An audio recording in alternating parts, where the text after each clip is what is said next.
Son William. Thank you. Beautiful. And now we leave Grenada and head on over to Antigua, where we meet the biochemist again, the original OBM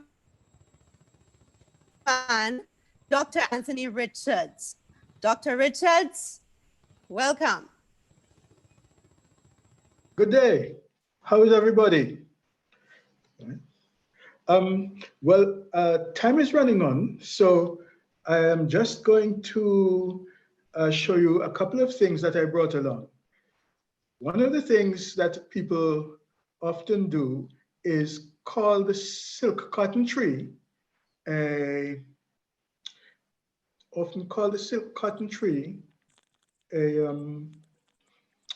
sandbox tree, right? And sometimes they call the sandbox tree a silk cotton tree. So I wanted to just take a minute and point out some differences. Okay, well, here's the leaf of the silk cotton tree, right? It's called, the scientific name is Ceiba pentandra. This is the silk cotton tree leaf. And over here is the leaf of the sandbox tree, right? Quite a different leaf with one point at one end. It's a roundish leaf.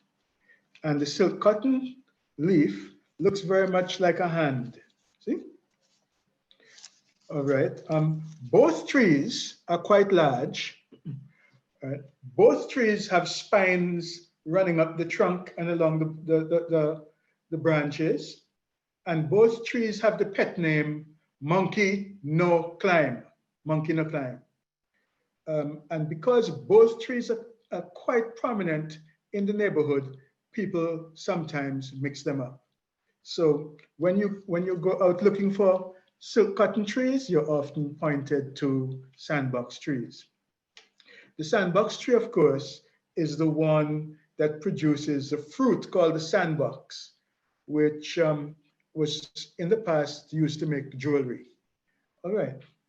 Now the silk cotton tree is very closely related to another giant tree. The other giant tree is the baobab tree. This is a leaf of the baobab tree. And both plants sometimes classified as belonging to the family bombax or bombax for these giant trees.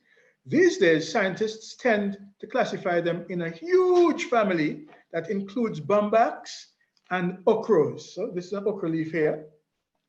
And you can kind of see some of the similarities between an okra leaf and a silk cotton leaf here and a baobab leaf. One thing that all three have in common is that they contain a lot of slime. And so if you don't have any okra to turn your cuckoo or turn your fungi, you can always boil some okra leaf. And if you don't have any okra leaf, you can turn to your baobab or your silk cotton leaf. And in fact, right, in many parts of Africa, one of these two is used in exactly that way, like an okra substitute to provide the smoothing gel, which makes starchy food go down more smoothly. So that's just a little interlude. In the season when there are leaves, people pick them, take them to the market and sell them green. And then they also dry and grind them up. And in the dry season, people buy the powder. So that's a little thing about the difference between sandbox and silk cotton. Okay? Now, I want to tell you one other thing before ending. And somebody asked me to talk about salt. You heard the story of Gangan Sarah a number of times, and there are persistent rumors of people who used to be able to fly around, people who came directly from Africa, and while they were here in the Caribbean, were able to fly around. And not only those, but other people who had superpowers were said to have a taboo that they must not eat salt, right? You eat salt, then people say, boy, you salt.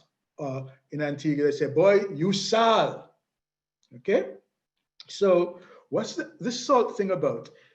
Well, the Maroons in Suriname kind of help to make things, to clarify things a bit. They have to live in the deep forest in order to avoid the slavers who were trying to hunt them. And so they had to produce their own salt, being very far from the sea. And their salt was made by burning other plants to form an ash, especially water plants, to form an ash. And this black salt is what they use to season their food and keep themselves healthy. The Maroons tell us not to eat the white man's salt or you will lose your powers. This actually echoes what happened in the Congo when white salt first arrived there. Traditionally, the Congos seasoned their food with salt from the river made from burning river plants. When the sodium chloride, white sodium chloride first came, it was not iodized, and it caused an epidemic of goiter across the Congo. Right? Goiter became endemic in the Congo. So those are just two of the things I wanted to say about the silk cotton tree stories and the salt stories. So over to you, Miss Worm. Thank you, Dr. Richards. Thank you for explaining and showing us how we could identify and distinguish between the silk cotton tree, the sand tree, the leaves of and the other trees, and that important ingredient in blocking the effects of power against you. When the little girl want to come in, you sprinkle the salt. So thank you very much. Now.